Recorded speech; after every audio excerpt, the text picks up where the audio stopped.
ফলে ভয়ঙ্কর পরিস্থিতি বুঝতে পারছেন যে অগ্নিগর্ভ পরিস্থিতি তৈরি হয়েছে, রণক্ষেত্রের চেহারা নিয়েছে যাদবপুর বিশ্ববিদ্যালয়ের ক্যাম্পাস এবং সময় গড়িয়ে গেলেও পরিস্থিতির এতটুকু উন্নতি এখনো পর্যন্ত দেখা যাচ্ছে না। বরং যাদবপুর বিশ্ববিদ্যালয়ের পড়ুয়ারা এবং যারা এসএফআই ছাত্র সংগঠনের সঙ্গে যুক্ত তারা এই মুহূর্তে রাস্তা অবরোধ করেছেন। দুই প্রতিনিধি হিন্দল দে এবং পার্থপ্রতিম ঘোষ আমাদের সঙ্গে রয়েছেন। আমি হিন্দল, শুরুতেই তোমার কাছে আসতে চাইবো যে সাম্প্রতিককালে কার্যত বেনজির ঘটনা, ওয়েব কুপার এজিএম চলছিল, যখন শিক্ষামন্ত্রী যাচ্ছেন এই রকম পরিস্থিতি কেন তৈরি হচ্ছে হিন্দল, যেখানে রক্ত ঝরছে ক্যাম্পাসের মধ্যে, এমনকি অধ্যাপকদেরও হেনস্থার মুখে পড়তে হচ্ছে?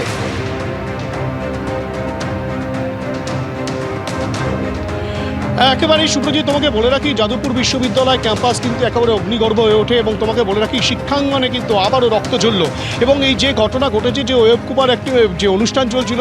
যেখানে কিন্তু শিক্ষামন্ত্রী ব্রাত্য বসু তিনি উপস্থিত হয়েছেন, তিনি আসার আগে থেকেই এসএফআইয়ের যারা রয়েছেন তারা কিন্তু রীতিমতো দাবি তুলেছিলেন যে এখানে কিন্তু ছাত্র ইউনিয়নের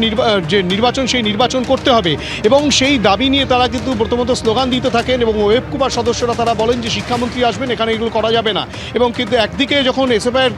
যারা সমর্থক রয়েছে তারা যখন বিক্ষোভ দেখাচ্ছে, তারা যখন এই দাবি নিয়ে বিক্ষোভ দেখাচ্ছে, সেই সময় কিন্তু ওয়েব কুপার সদস্যরা বলেন সেটা করা যাবে না, দূরে সরে যেতে। এবং সেই সময় থেকে কিন্তু উত্তর উত্তাপ বাড়তে শুরু করেছিল এবং যখন শিক্ষামন্ত্রী আসেন, শিক্ষামন্ত্রী কার্যত পিছনের গেট দিয়ে ভেতরে প্রবেশ করেন এবং তিনি যখন মঞ্চে যান, যেই সময় তখন তিনি যখন বক্তব্য রাখছেন, সেই সময় কিন্তু রীতিমতো যেটা দেখা যায় যে এসএফআইয়ের কর্মী সমর্থক যারা ছিলেন এবং তারা কিন্তু রীতিমতো স্লোগান দিতে থাকেন, চেয়ার ছোড়াছুড়ি করেন, বোতল ছোড়াছুড়ির ঘটনা ঘটেন এবং যখন শিক্ষামন্ত্রী বেরিয়ে যেতে থাকেন তখন শিক্ষামন্ত্রীর গাড়িতে ধাক্কাধাক্কি এবং গাড়ির সামনে বসে পড়ার ঘটনা ঘটে এবং গোটা ঘটনাকে কেন্দ্র করে রীতিমতো উত্তেজনা ছড়ায়। শুধু তাই নয়, ওয়েব কুপার সদস্যরা যারা ছিলেন, যারা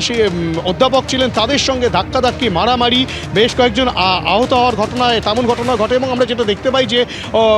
বেশ কয়েকজন অধ্যাপক তারা কিন্তু রীতিমতো পালিয়ে কোনোরকমভাবে এখান থেকে বেরোচ্ছেন। এবং কিছুক্ষণ আগে একটা ছবি আমরা যেটা পেলাম যে তুমি আমাদের সঙ্গে থাকো, কিন্তু যে ছবি আজকে যাদবপুর বিশ্ববিদ্যালয়ে যে পরিস্থিতি তৈরি হলো, ধুন্ধুমার পরিস্থিতি, তুলকালাম পরিস্থিতি, রক্ত ঝরলো, অধ্যাপক আহত হলো, ছাত্রছাত্রীরা আহত হলো, শিক্ষামন্ত্রীর গাড়ি ঘিরে বিক্ষোভ দেখালো ছাত্রছাত্রীরা, স্লোগানিং হলো, দেখতে পাচ্ছেন আপনারা সেই মুহূর্তের ছবি।